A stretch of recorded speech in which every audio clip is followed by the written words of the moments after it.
Good evening. I'm Patsy Hicks, Director of Education at the Santa Barbara Museum of Art, and it is my pleasure to welcome you to a celebration of firsts. Tonight is the museum's first live Parallel Stories Zoom event, and it is serendipitously paired with the launch of Members Only, the debut novel of Santa Barbara resident and longtime museum literary partner, Sameer Pandya. Through the power of Zoom, for roughly the next hour, we join Sameer for a reading and conversation with his fellow novelist and racket sport enthusiast, Ivy Pochoda, as they discuss this irreverent, tense, and subtle novel that the New York Times Book Review has called as witty as it is woeful. The last part of that hour, we will open for questions from you, which you can submit using the Q&A button at the bottom of your screen and typing your query. Ivy will read aloud those questions selected for a live reply. A mentor and friend to this museum in a variety of roles, in addition to participating in panel discussions, other parallel stories, and advising and teaching the museum's Writing in the Galleries series, Sameer Pandya is the author of the story collection, The Blind Writer, which was longlisted for the PEN Open Book Award. He is also the recipient of the PEN Civitello Fellowship. His fiction, commentary, and cultural criticism has appeared in a range of publications, including The Atlantic, Salon, Sports Illustrated, and others. He teaches creative writing and literature at UC Santa Barbara, where he is an assistant professor in the Department of Asian American Studies. Members Only is his first novel. New to our museum, so another first for tonight, is Ivy Pochoda, who, although an LA resident, comes to us tonight from New Hampshire. A much lauded author and equally revered writing instructor, she is the author of the critically acclaimed novels Wonder Valley, Visitation Street, and These Women. Wonder Valley won the 2018 Strand Critics Award for Best Novel and was a finalist for the Los Angeles Times Book Prize, as well as being chosen as an NPR and Los Angeles Times Book of the Year. Her books have been translated into 5 languages, and her writing has appeared in the New York Times, the Wall Street Journal, the Los Angeles Times, and the Los Angeles Review of Books. No stranger to the subtle elitism of private courts, Ivy was a professional squash player before turning to writing, and teaches creative writing at the Studio 526 Skid Row in Los Angeles. So now, we turn our screen over to these two remarkable writers as they explore the nuances and heartbeat of this provocative and timely novel, and the ideas of race, belonging, and the grace and indignities of middle age. Sameer and Ivy. Right. Thank you, Patsy, so much.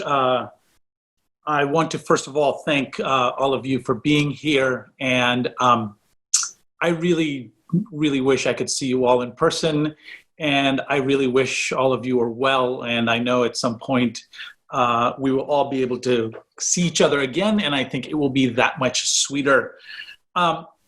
Before I get started tonight, I just wanted to kind of do a little bit of thanks to some of the people, not all the people, of course, who have helped me get here. But first of all, I really would like to thank the wonderful folks at Houghton Mifflin who embraced this book and in the past unprecedented several months in the life of publishing a novel and we've lived in, they have pivoted beautifully to give me and this book a fair chance to meet readers and to get readers and to come to all of you. A deep gratitude to Naomi Gibbs and Taryn Roeder, Michael Dudding, and Hannah Durgans, and Jenny Zhu. And thank you also to Seth Fishman for reading this book very quickly about 2 years ago this week. Thank you to my friend Patsy Hicks and Christy Thomas in the Santa Barbara Museum of Art for all their hard work in making this evening possible. And of course to the great Chaucer's Books in Santa Barbara where I have been buying books forever, who is making, and they're making books available for you to come and pick up and to purchase, and they will kind of mail them to you as well. And of course, thank you to my chatting conversational partner, Ivy Pochoda. I'm really looking forward to chatting with her about, this, that, and all sorts of things. I'd also like to thank 3 people who've been particularly patient and perfect in these last several months. My wife, Emily, and our kids, Ravi and Ishan, who are hanging out in the back room somewhere, being, I'm sure, perfectly sweet. I thought this evening I would begin by giving you a brief sense of what I'm up to in this novel and read a very small section to hopefully whet your appetite. Ivy and I will then have a bit of a conversation and open it up to your questions for a chat. And please, within limits, feel free to ask me anything. There's a chat function that is set up. Quick, we'll go for about 45 minutes and then we'll have about 15 minutes for your questions. I'm really hoping that a lot of you have a drink nearby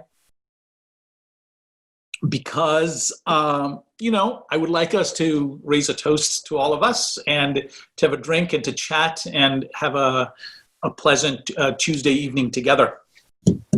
So, Members Only is a novel that is narrated by a middle-aged Indian American man named Raj Bhatt, who teaches at a university and has a particular love for tennis. Now, if you know me, you know I'm a middle-aged Indian American man named Sameer Pandya, who teaches at a university and has a particular love for tennis. But let me say that this is certainly a work of fiction, right? I am very, very happy that they put a novel on the bottom right below the title. I have never had the crazy week that Raj Bhatt has, thank God.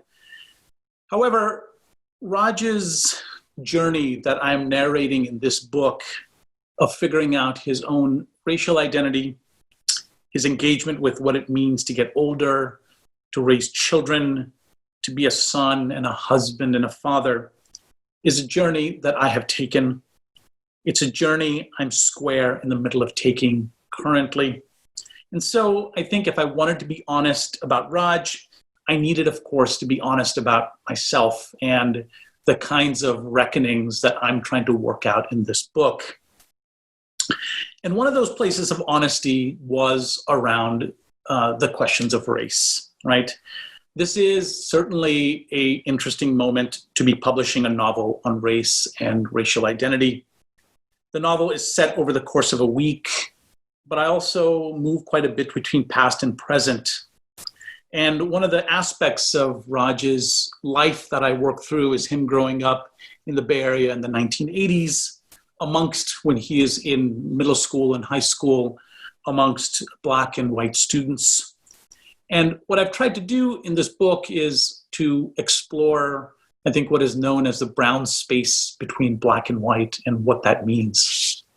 Now, it's a space I tried to dramatize in the opening scene, which I'm going to read a little bit of in a minute, that brings together Raj, an African-American couple named Bill and Valerie Brown, and four other committee members and a sponsoring couple, all of whom are white.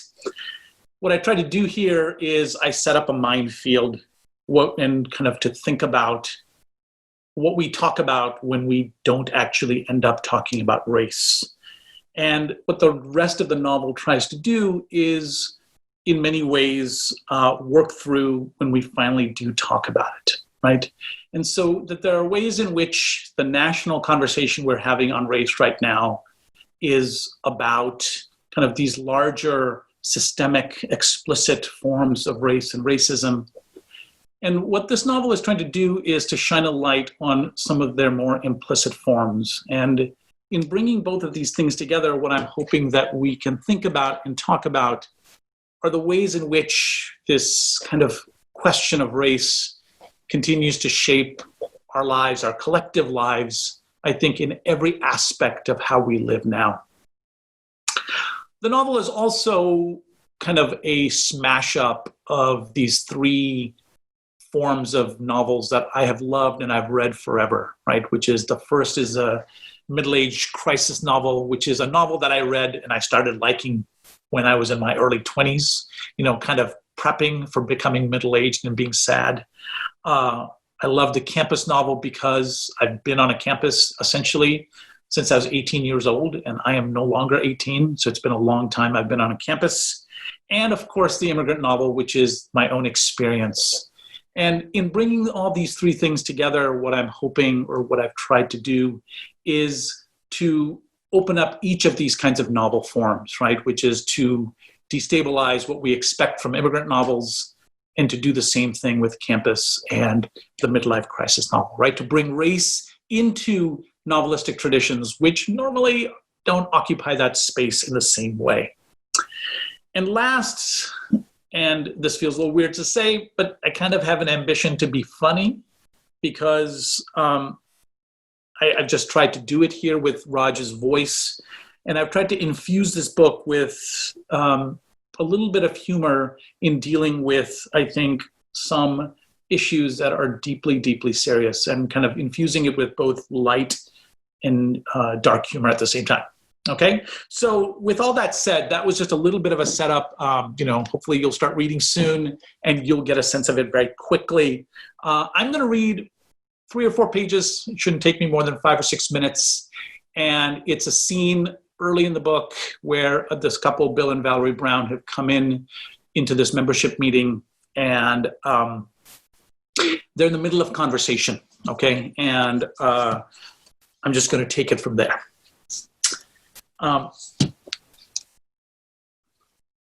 I played some in college, Bill said, a little too matter-of-factly. I sensed Bill was downplaying his level. Stan jumped in. Where? In every interview, the only time Stan spoke up was when there was a mention of a college.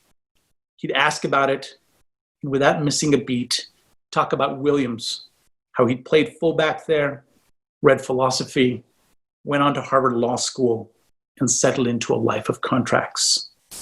Stan was lean and the veteran of 2 shoulder surgeries, brought on by several decades of playing tennis 4 times a week.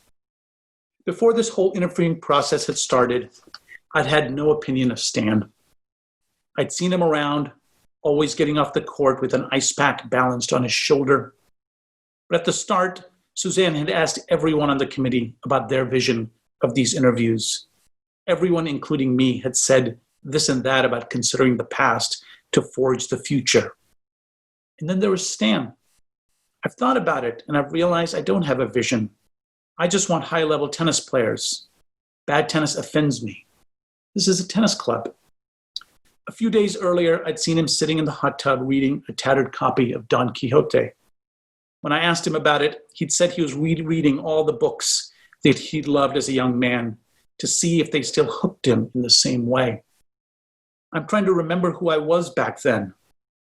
He had just finished with the Russians, and after Cervantes, he was going to hit the Americans. I loved the idea that The Great Gatsby might help Stan see the conspicuous consumption all around us.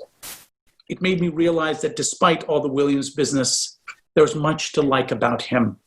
And I appreciated that he was upfront about the fact that in asking people about their alma maters, he was sizing them up. At least I knew where I stood with him. Stanford, Bill said. I wasn't the US News and World Report annual college ranking that Stan was, but I knew how to translate played some at Stanford. Bill was very good, like heavily recruited in high school and nationally ranked good. John McEnroe had played some at Stanford. Were you there with Tiger Woods? Richard asked, suddenly perking up. Richard wasn't a member, but traditionally one of the senior pros sat on the membership committee, perhaps to make it seem like the process was more equitable. He and I were both in our mid-40s, but working under the blazing sun had prematurely aged him. In fact, I was, Bill said. I was just glad that he was on the tennis team as well. That's it, I thought. Don't ask him any more about Tiger. I was sure at this point in his life, Bill must be tired of answering questions about Tiger just because they were vaguely alike. What was he like? Stan asked. Did you take any classes with him? I didn't. I was stuck in bio and chemistry. Bill and Valerie made the slightest eye contact. What did Tiger study? I asked, wanting to turn the conversation away from whether Bill had known Tiger towards Tiger alone. Somehow, that seemed better. I'm not sure, Bill said. Econ, maybe? He was only there for a couple of years. Clearly, he didn't need to take any more classes. He figured out macroeconomics all on his own. I couldn't contain my grin. So did you both always want to go to medical school and become doctors, I asked, moving us away from Tiger entirely. The main purpose of these brief interviews, some as short as 10 minutes, was to let the prospective members talk so we could get some sense of them. The due diligence was performed in the letters and in whispers. I did, Valerie said. My father's a doctor, so it was assumed that I'd go into the family business. I couldn't imagine doing anything else. I still can't. I thought about other things, Bill said. I flirted with law school, but it didn't feel quite right. As usual, Bill's being a little modest, Mark interjected. Throughout the interview, he'd sat there self-satisfied, like he'd brought the fatted calf to the banquet. He decided to forego the tour to go to medical school. This bit of information dazzled the men in the room. They all seemed to lean in toward Bill at that moment. I suddenly felt sad about the state of both my game and my career. I'd done just enough to get by at both. Bill, on the other hand, had excelled and had the freedom to choose between two enviable options. That's not exactly how it went, Bill said. I played in a few professional tournaments and lost in the early rounds. I couldn't deal with the uncertainty of it all. But the fact is that I hadn't had much time in the past 15 years to keep up with the game. Medical school and then residency and kids didn't leave time for doubles. But I was thinking I'd get out there a little more now. Get rid of the rust, at least if Mark doesn't work me too hard at the hospital. Bill's mention of work got me thinking about my own. I had papers to grade before the next morning. I'd grab a burger after this to soak up some of the wine swirling around in my head. And by the time I got home, I hoped the kids would be asleep. I felt exhausted from all this talking and smiling. Bill added, "It'll take me some time to catch up with you all." I bit at my lower lip. I have a tendency to mouth words to myself before I actually say them, as a way of testing out the safety of what I'm about to say, something I'd learned from lecturing. Sound out the joke before letting it loose. But this time, maybe because I was distracted, maybe because I was so desperate to show Bill that we could be on the same team, that I understood where he was coming from. As I mouthed the words, the complex mechanism that occurs between air and tongue and throat to create sound did its job against my deepest wishes. Thank you. Hey, Ivy.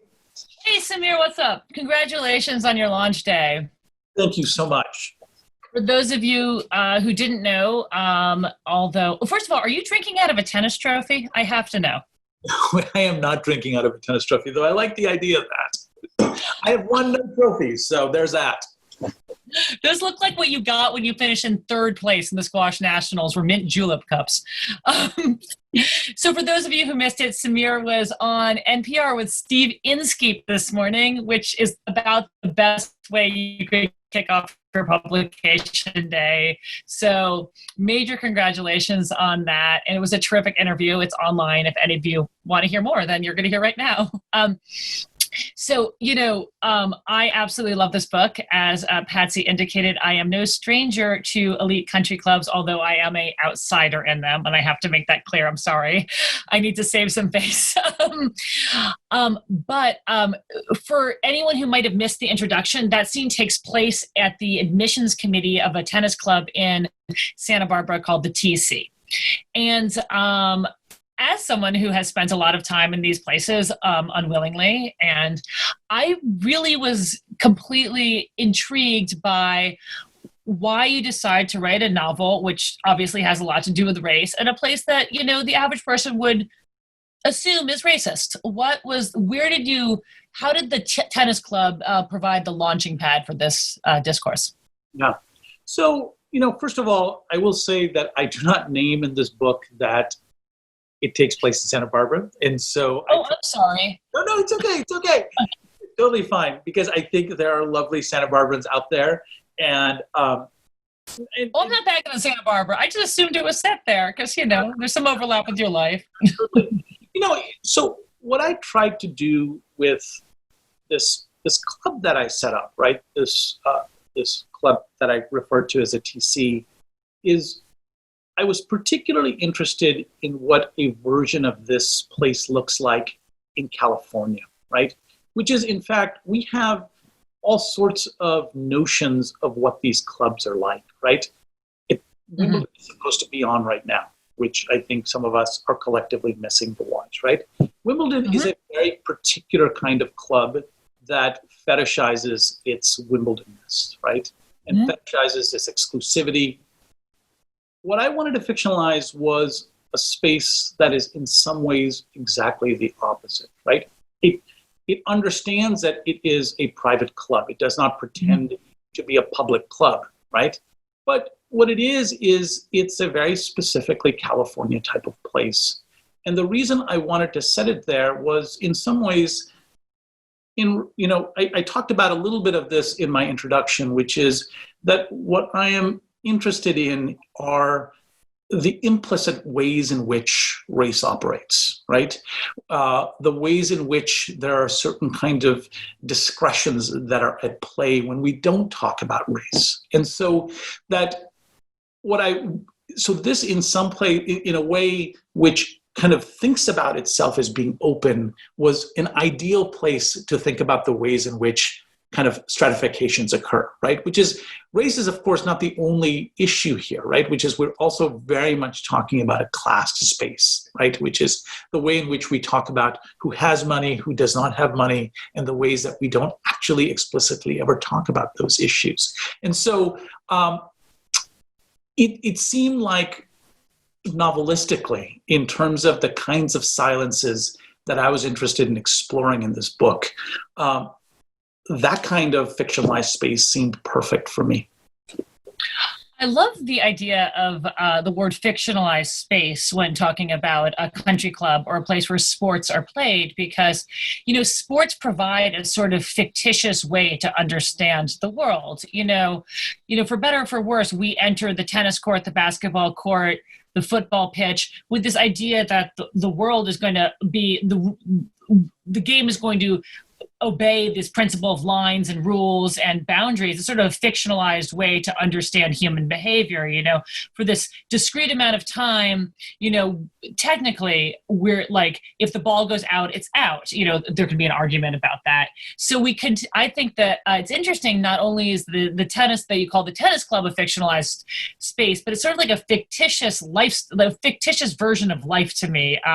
It's something we've talked about a lot. It's something I'm really interested in, which are, the idea that sports are the moment where, we can have a fictional, control over our lives until things go out of hand. There's not a lot of tennis in this book, which is my only criticism about it. I was like hoping there'd be a ton of tennis. No, I'm just kidding. Every time like Raj went to the club, I'm like, now we're going to have the long tennis game. But on court, you start to see, it's the first time after the incident, which you just nipped off right before we got to the heart of it, when you're in your great reading. The first time you sort of see the psychic toll it takes on him is really in the tennis court, right? And I love that the idea that this place of safety and sanctity to him now becomes a place of attack. So how did you mean to use sports in that way, or is this just my desire that sports always be used in that way? Yeah, no, I mean, look, I think part of Raj in this book loves the symmetry of a tennis court, right? I love the symmetry of a tennis court. It is, sometimes I show up and I look at it and it is just looks like a profoundly simple game, right? And it is, of course, not a simple game at all. And So there is a part of me that genuinely thinks, right, and I think it's what we all think about sports in general, that once you arrive in that space, the only thing that actually matters is whether you win or lose, right? So that everything that you do is in your control, right? And I think that in a certain way, it's the understanding of sports that we have, and I think in a way, it's the understanding of sports that we have in American life, right? That this idea is that the playing field is leveled, right? So that it's a pure space of meritocracy, right? Now, which of course is absolutely false, right? Right. Which is meaning that one of the ways that I explore the falsity is that, to take a tennis court, for example, you got to walk to the court, right? If you're at a public court, you have to go from your car or your bike or however you got there, and you have to go onto that space. And I think the fiction we like to tell ourselves is they are discrete spaces. But I think what makes sports really fascinating to me, and why I use it in the novelistic space, is precisely the chaos of our outside lives that invade the court, right? And it's the chaos that is way more interesting to me than some idea that, you can kind of shut everything off while you are playing. Well, I mean, that's why some players are robotic and uninteresting, is their ability to do just that. And it's sort of, the human side of sports is what really appeals to me. This is a totally other conversation when we talk about sports the whole time. But I do really like the idea that in this novel and in so many novels, from Don DeLillo to Ian McEwan to Peter Handke, sports are used as a microcosm to examine like large global anxieties or large personal anxieties. And what's going on in Raj's life is, it's the worst week ever. And I would like to add that when you said that you were hoping this novel is humorous, that's the first thing that I think is it's very humorous, but never mean-spirited or, takes cheap shots, and never at the expense of the actual, emotional core. So humorous really jumps off at me immediately. But Raj's whole week comes to the fore in this tennis club, and his whole personality and everything he questions about, his identity and heritage and sense of belonging, is, brought to a head on the tennis court. And I just think it's a brilliant way to sort of, without having to explain it, you can just see it. It's just fantastic. I love it. I mean, we all know from playing individual sports that there's no way to shut the real world down. Everything that occurs to you at once occurs at that very moment when it shouldn't. Yeah. And you and I have talked about this, which is like the model for this book, or the model for this idea, is, John McPhee's book on Arthur Ashe and Clark Gabner, Level Game, which is this amazing book, simple book, one match.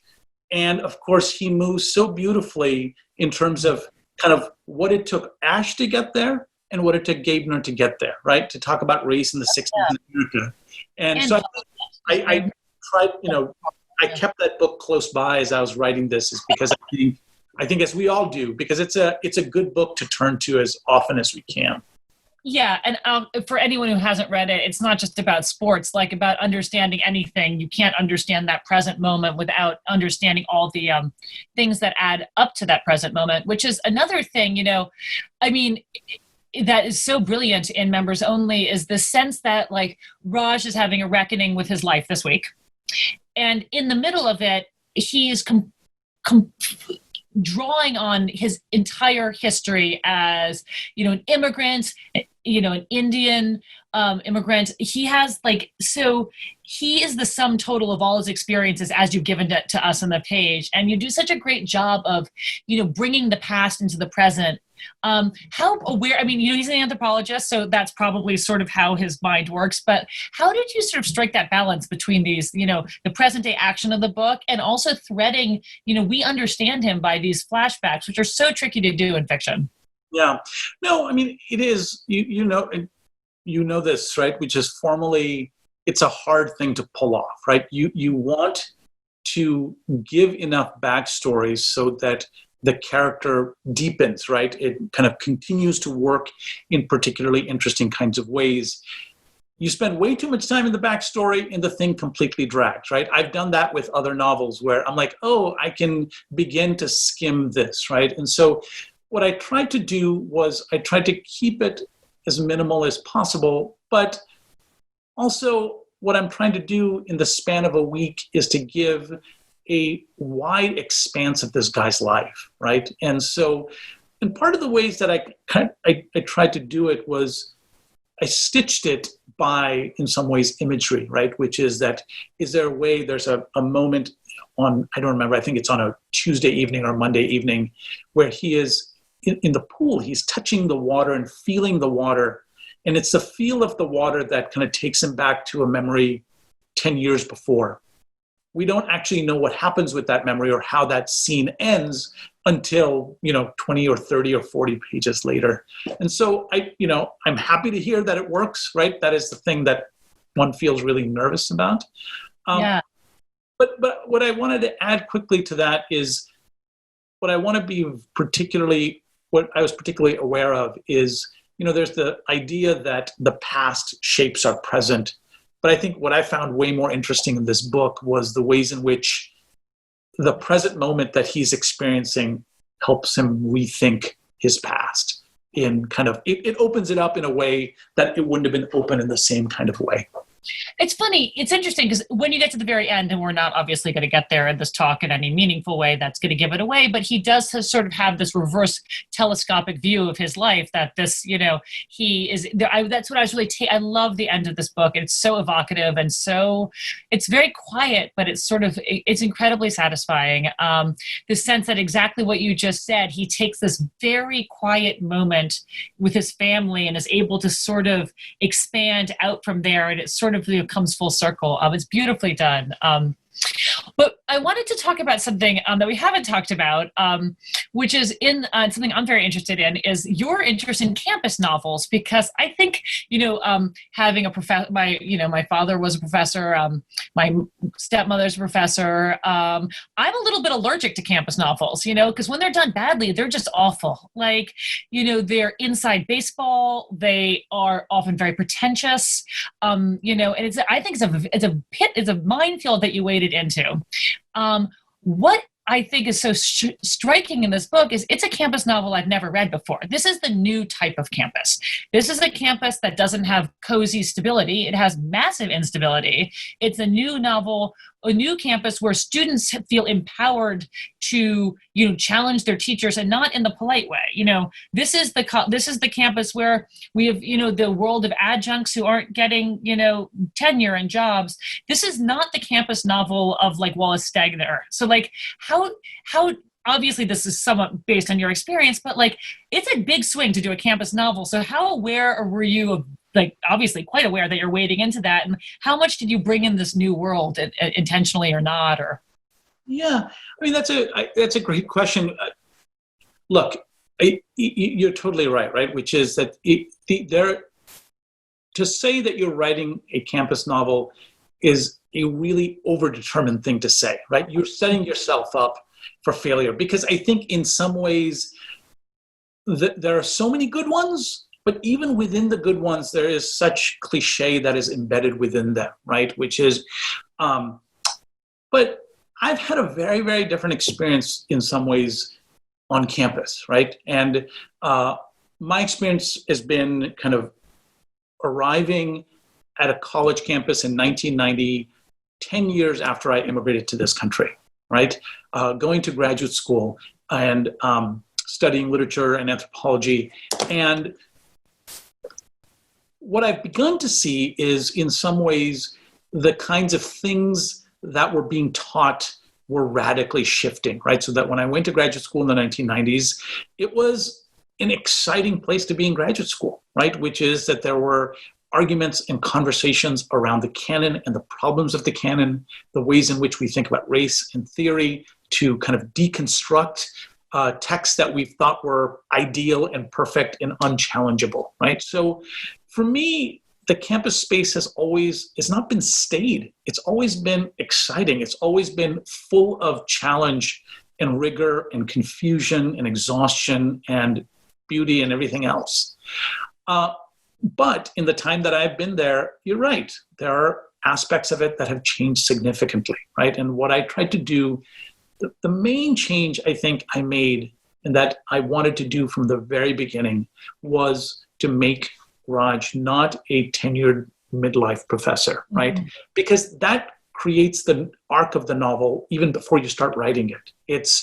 He is dissatisfied. He's going to do something stupid. He will find himself and then he will return back, right? Raj in this novel is feeling a deep sense of insecurity. And it's that kind of insecurity that I wanted to explore, right?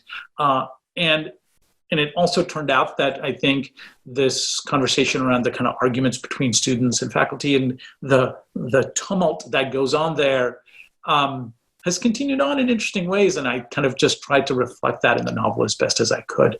I think it's a really great and important choice that he's not tenured because, it makes it a little more relatable to the people who don't live in the campus world, and don't quite understand the cocoon that sort of affords. And it also allows, although I'm sure this could happen to a tenured professor as well, a parallel between the attack that he's undergoing in class and the attack at the tennis club, which is his thoughts are not his own and they're completely up for debate. And there's this parallel between these two worlds, which is he's an Indian man, a brown man, and he's not allowed, everything he says can just be, ripped apart, assessed, pilloried, held up as an example. And so you draw this really interesting parallel between his workplace and the tennis club where he sort of has no country. Yeah, I mean, I think that is, in some ways, I make this kind of joke about one of the kind of successful faculty members who's the chair of insecurity studies, right? Or the bail arm chair of insecurity studies, which is kind of in some ways, Raj is exactly the opposite, right? Which is that he feels, this guy has done well by basically writing a really big, important book on insecurity, right? Which is, as Raj says, he's earned a lifetime of security by writing on insecurity. And I think that idea is very much there, right? That he has no country. But what I actually found fun and interesting is that both those sides are asking him to apologize. Yeah, right? Exactly. That is the demand they're making of him, which is that if you apologize, you're good, right? We can kind of return back to normal if you offer yourself up, right? And I think it's that offering up and his refusal in some ways to offer himself up that I found, kind of fun. And this is kind of part of what I tried to do is to kind of maintain some of the fun and the ridiculousness of the week that he's having. You certainly have a lot of fun with the campus life. I mean, the lectures that are going on there and the posters in front of the class. I'm sure some of your students are tuned in. But I just had, I hear he's a great professor too. I just love this idea of this, it's not a parody of campus life, but that we can sort of take a look at a lot of stuff that's going on and not take it 100% seriously. That there's, this idea that some stuff we can, Raj is questioning the validity of some of these lectures. People are questioning him. But one thing I'll just quickly add about that is that, and yet he loves the place. Oh, totally. Right?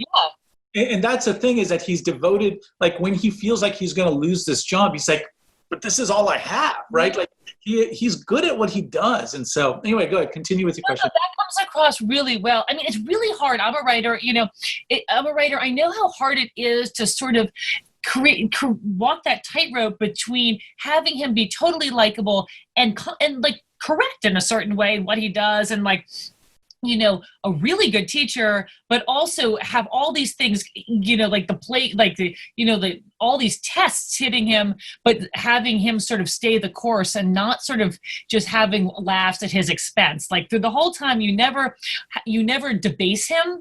He has this like core of belief that he always sort of bounces back to the entire time. And so that's why, he's not going to apologize. And, this is a really important thing right now that's going on in the culture. It's like people shouldn't apologize, not just to put a Band-Aid on it and make it better and go back to work the next day. He's a moral dude. And he's got a pretty strong, compass there, though it's, we're not serving him so great based on some of his situations. Which, of course, I got to ask the question that I know you've been asked this question a million times, and I heard Steve Inskeep asked it this morning, and I've asked it to you before, but as you know, this is a very unique time to publish a novel, not just because you and I are talking to each other through a computer, so speaking of parallel stories, but, with the Black Lives Matter protests and all of the attention to elevating marginalized voices, your book has taken on, I wouldn't say a new meaning, because it has the exact same meaning. It's always been the same book with the same message, but it's probably hitting the notes a little bit harder and probably going to make a little bit more of an impact. Do you feel that there's been any change since you signed the contract and it came out, or is it the same book? Same world? I mean, of course it's interesting. Of course it's the same book, right? But I think what we're trying to figure out, right, which is in some ways, and this is going to sound a little absurd, but I think I wrote about the things that I write about in this novel, right? Which is, hopefully as a novelist, I have a decent amount of emotional EQ, enough EQ to sense kind of the social and the cultural tremors that are occurring in our lives, right? So that I think it's one of the reasons, in thinking about this book immediately after the 2016 election, I turned very heavily and very clearly and purposefully in thinking about race, right? Which is that it is the thing that the moment necessitated, right? Now, what has happened is, in many ways, those kinds of conversations that I think people have been having, right? Black Lives Matter is a movement that has a very kind of specific, longer history here, right? And so what is fascinating to me is that in some ways, all of those conversations are just much more elevated. They are much more in our collective consciousness in a way that they were not before, right? Companies are beginning to realize that if they don't do something, if they don't say something, if they don't pull themselves away from a sports team that has a really problematic mascot, that no one's going to be interested in them anymore, right? So in that way, those things have changed. I think where this book remains is that what I'm trying to suggest, or what I'm trying to show, is that race continues to have the presence in our collective lives because it works on multiple levels, right? The levels that the Black Lives Matter movement is so clearly articulating, right? The ways in which systemic and structural racism operate, right? And it also operates in these kind of seemingly kind of smaller implicit moments that this book works in, right? And so I think that what has happened is that while the quieter aspects of the book are still very much there, the country literally is talking about very different things suddenly in a way that we were not talking about it as explicitly. So I feel really excited to be able to at least add one layer of conversation to these larger things that I think we are all wanting to talk about, right? The nonfiction bestseller list tells us exactly what it is that we're collectively reading, right? And we are collectively wanting to talk about these issues. Before I ask my next question, I just wanted to remind everybody, if you want to ask a question to the Q&A, to please type it in. I'll read it aloud. And if not, I have a gazillion more questions, or we'll just talk about like Wimbledon. It is interesting though how, these certain smaller moments of, racial issues sort of jump out now in the current moment reading this book. And I went back and reread the moment that you read to us in your reading where Bill is talking to the admissions committee at the TC. And I was just absolutely blown away. I know we've talked about this by, you call it, what did you call it? Code switching. He does, or just dissembling, or he cannot own that he's a good tennis player. And that's not just about trying to get into the club and, being polite. I believe it's because he's a black man in a white space. There's a sense that he feels, I've experienced this myself as a woman in a squash club. there's a certain point where you can't own your talent, and I just think that's such a great micro moment in this book that's kind of catapults the story. Yeah. No, it's, it was a hard, I will say I wrote that moment and revised that moment over and over again, right? Which is, so I think, and I did that because that moment is very, very open to me, right? In terms of kind of, we see it occurring through Raj's point of view, right? And it's that section that I began by reading, right? I said, he says, I'm not that great, right? And I think part of what Bill is doing is, I think what you're suggesting. I think part of what Bill is doing is he knows how his athleticism is read in that room. Yeah. I think he is doing his own bit of code switching and recognizing the politics or the poetics of subtlety and kind of that are at play in a room like that. And so he's saying what he is saying, and I think everyone in the room knows exactly what he's saying, right? And Raj knows exactly what he's saying. Now, Raj does his own bit of code switching, which he completely fails at, right? And, I'll say. there's a moment of that kind of failure. And I think part of what I want to talk about is, or I want us to think about is, what is it that Raj is doing in that moment, right? And in a certain way, what is interesting to me about the work of writing the rest of the novel is how, as readers, we are to understand that moment that occurs, right? That moment that occurs, that moment of intimacy, that moment of envy, that moment of possibility between Raj and Bill, right? And how you read it in some ways becomes how you read the rest of the book, right? If you feel pity for Raj, if you are angry at him, all of those things are on the table for you to do. So we have a few questions here, and I'm selecting one from the bottom that appeals to me, and I'd love to hear you answer it. This is from Molly Wooden, and she says, 2 questions. You spoke beautifully about the beautiful symmetry in sport. I have to agree. Have you read Bart Giamatti's books on baseball, especially Take Time for Paradise? And can you talk more about sports writers who've given you energy? No. Hi, Molly. Tell Andrew I say hello. Andrew and I have talked, and with Molly, we've talked a lot about Bart Giamatti. I have not... Setup. No, it's not a setup. It's not a setup.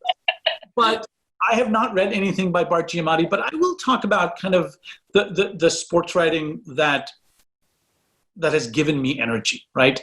One of them is sitting kind of back there that I've had a lot. It's a book by C.L.R. James called Beyond a Boundary. It is a book that I read in graduate school that completely changed my understanding of sport as a social space. C.L.R. James was Trinidadian. He's written, I think, the most incredible book on cricket, right? And he uses cricket, in essence, to talk about British colonial history. Mm-hmm. And I think that the gift James gives is, in some ways, to Ivy, to go back to our earlier question, which is he gives us the gift of recognizing that sport is its own aesthetic thing, right? We love the way in which, or I love the way in which a cricket pitch looks. I love the way in which Ivan Lendl hits his backhand, right? And yet it is all deeply kind of shaped by the histories that these athletes live in, right? And so that is one book that I return to over and over again. David Halberstrom, who's another kind of great, now deceased, now past basketball writer, he wrote an incredible, this whole Jordan documentary that was all about Michael Jordan. David Halberstrom wrote this incredible book, and the only person he did not interview was Michael Jordan. And I think in some ways it was equally as kind of illuminating a book about that. So there are a lot of that. I mean, I would argue that documentary on Michael Jordan also didn't interview Michael Jordan, although it interviewed Michael Jordan the entire time. I came away knowing as little about him going into it personally. But, here's a question from Neela. Okay, great. So were you ever worried about reinscribing racism when writing about race? you were talking about the scene, I think that's the scene that you read, and rewriting it many times and failure to do so. Did it ever silence you? Did you get feedback about it being too much? How was the publishing process, and did your editor get it? So let's just say, did it meet with any resistance, and how hard was it to get there? Oh, no, not at all. I mean, I think that it is, that scene is the novel, right? It's the thing it's the motor that gets us going. And so I think there was no resistance at all. I mean, if there was resistance, it was only my own resistance, right? And what I mean by that is, how do I do this so that I'm as careful about it as I can be, right? And what I mean by careful is not programmatic, right? I don't want to say, this is how I want you to read the book. What I mean is, how can I write the scene in its most open way possible so that you walk away from the scene having, if 5 people read it, hopefully 5 people think about it in 5 different ways, right? Mm-hmm. And so, throughout the publishing process, that is, my Naomi Gibbs, who's my editor, has been remarkable and wonderful. Can I ask you a question about that scene, though? Yeah. Did you know it when he delivers that line? Did you know I have this? Was that just was it the first, was his response, which you didn't read? Did you know that was going to, or did that come later? I mean, I can imagine writing that and just be like, yes, now I have a story. Yeah, I had, that was in fact the kernel of where this novel began, right? And, it makes my body cringe when I think about it. And because it made my body cringe when I thought about it, I thought that maybe it's the right thing to put down on paper, right? And so, following up on that, a couple of people have asked this. And so Allison Nikotopoulos has asked, I cannot wait to read this book. This is following on. I heard you on NPR this morning, and I believe you are trying to avoid talking about the N-word dilemma that seems to be at the crux of the problem in the interview. How were you able to make such a bold choice during these turbulent times? And I guess this question is also getting at, how difficult has it been to talk about this particular sentence and this particular word in promoting this book? Yeah, no, look, it is like, I want to be clear about something, right? Raj knows that he is wading into territory he should not be wading into, right? Mm-hmm. I know Raj is wading into territory he should not be, right? And so one of the ways I hope that what I've done with this book is to completely dispense with the question of whether he can say it or not, right? Yeah. He can't. He can't. And so what I find interesting and where I felt like I was in my comfort zone was, how are people going to talk about it, right? And so in some ways, that became the more interesting part, right? Which is, what is the apology that is going to get extracted? What is the expectation that was going to be made for him, right? And so in some ways, I did that minefield moment, right? It blows up. And then the fun part is dealing with all the shrapnel that he has created for the 300 pages that follow. It's amazing how something so simple can yield so much. I mean, this is a moderately sized novel. I had to read it on digitally, so I'm not exactly sure. Why don't you hold up a copy so people can see the cover, by the way? I think moderately sized is a good description. Yeah, it's like a moderately sized novel. But from that one moment, although of course the novel is so much more than this one misstep, but I want to make that very, very clear to everybody, is Raj does say this thing that sets the story in motion, but there's so much more story beyond that. So let's not make it all about this one moment. But from a small moment, you've produced a very, very full, moderately sized novel, which is hard to do. So I'm going to paraphrase a bunch of questions that have to do with, who are your literary influences, and did any particular books inspire this book? I don't want. I published an essay this morning in Lit Hub where I talk about kind of my influences, right? So that there is a way in which I think that I was and it doesn't kind of show up in this book necessarily, but I was very much kind of influenced by this kind of tradition of Indian writing that came out in the 1990s, right? So from everyone from Salman Rushdie to Arundhati Roy to Amitav Ghosh, these are novels that I loved. These are novelists that I loved, right? And in some ways, I spent a long time trying to write those kinds of novels, right? When I think what I realized at a certain point is that I wanted to write a very particular kind of American novel, right? And so I think the American novelists that I love, that I think in some ways show up in terms of references in this book, and then also show up in terms of kind of the similarity of their styles is, Ralph Ellison is, I think, a deep presence for me. Toni Morrison's a deep presence. Philip Roth and John Cheever. These are all writers, I think, that I loved. I loved Straight Man by Richard Russo, which is, I think, a great model for a funny, kind of slightly less serious campus novel that recognizes its campusness, but still tries to move beyond it at the same time. That's going to lead into our final question, because I think we're running out of time, and I have a million more things I want to talk about. But someone asked, and I can't find it, but I will paraphrase it, is that, did you always know that this book was going to be humorous? And did you find there's two questions about this. Did you always know this book was going to be humor? And do you think humor was a good way for you to tackle racial issues in America today?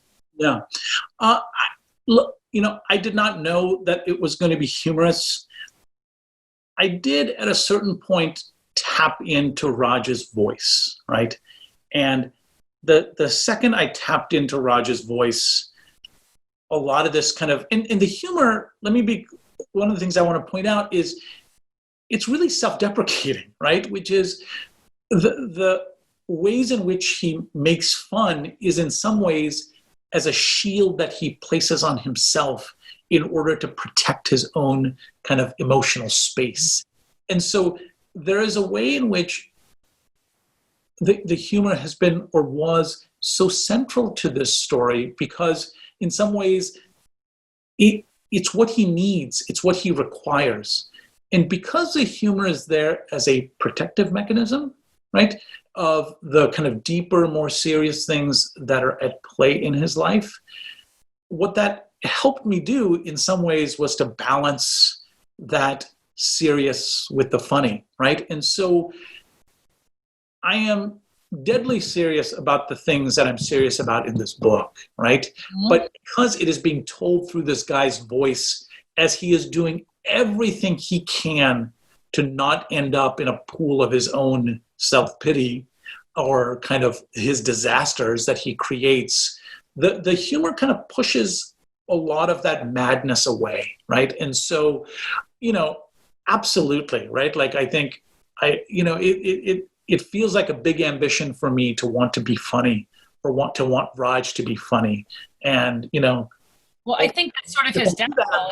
He's funny, he thinks he's being humorous. And there've been a lot of questions about Eva in here and how supportive she is, but he filters his own the way the world perceives him through things his wife Eva, or is it Ava? I'm sorry, Eva.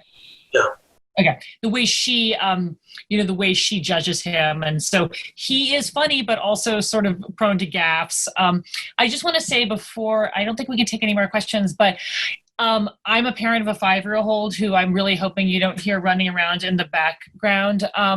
But this book really about parenting and just how difficult it is and the things we need to forgive in our children gave me so much comfort, especially when I was locked up at home with her. So thank you for writing it, because I just felt that Raj is going through so much, but he just finds this peace with his children that is a lesson to us all, especially right now.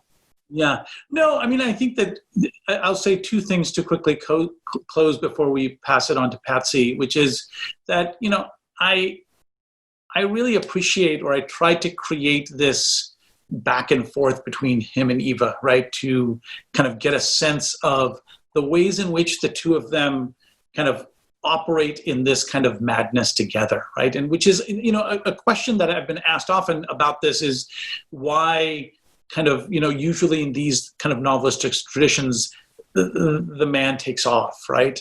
And that was not the novel that I wanted to write, right? That I was interested in that particular relationship. The kids is, parenting is hard and it is incredible and is complicated, and you think you're messing it up and you hope you're not, right? And I think that that's what I tried to do here, right? Which is that Raj is messing up, but he's not messing up with those kids. I think at least he hopes that his own openness and his own openness to them is going to be key to him surviving, right? Like I think that and I think I'm trying to also kind of work that with the presence of the father who's passed a decade, in the way that his own relationship with his father works. This hour, my friends, all of you out there, has gone very quickly. So fast. And let me just reiterate, I really appreciate all of you who are here. It is so wonderful that in whatever way we can be here together. And so I'm sorry we couldn't get to all of your questions. I'm looking forward to reading them after all of this is done. So Patsy, you want to take us out? It's my pleasure. What a wonderful conversation to listen in on. And I'm so glad you brought up family at the end of it, because that was the sweet spot for me, was that love that was a constant through the whole book. And that so many families are struggling with that right now. And so many of us are literally leaning into our screens, trying to reach the people we love. And this book on so many levels is so human and wonderful, and your conversation was equally that way. So thank you both. It was quite wonderful. And if we were sitting in the auditorium, which wouldn't fit as many people as are listening tonight, you would hear huge applause, which I am sending to you virtually. And also, I want to say to those of you who were here and who provided questions, thank you for caring about things like this, for caring about writing, for caring about museum lives, for caring about the stories that help us get through things like this. And if you are tired of looking at your screen, I suggest that you get this book from a bookstore, Chaucer's in particular, if you happen to live in Santa Barbara. There's nothing like holding a book in your hand. You can write in it, write notes to yourself, mark pages that you love and go back to. So I encourage you all to do that. And I also hope that very soon we will all be together in the real world, in the museum, in the street, on a tennis court, whatever it is, and that we can at that time give you the hug that we would give you right now if we could. So thank you all, especially Ivy and Sameer, and thank you also to Elena Hancock and Joe Price, who were the tech infrastructure of this, and thank God nothing went wrong, unlike Raj. So thank you all for being with us tonight. We hope to welcome you in the museum soon. This was a really unique and marvelous experience. So with that, good night. You all have a good night.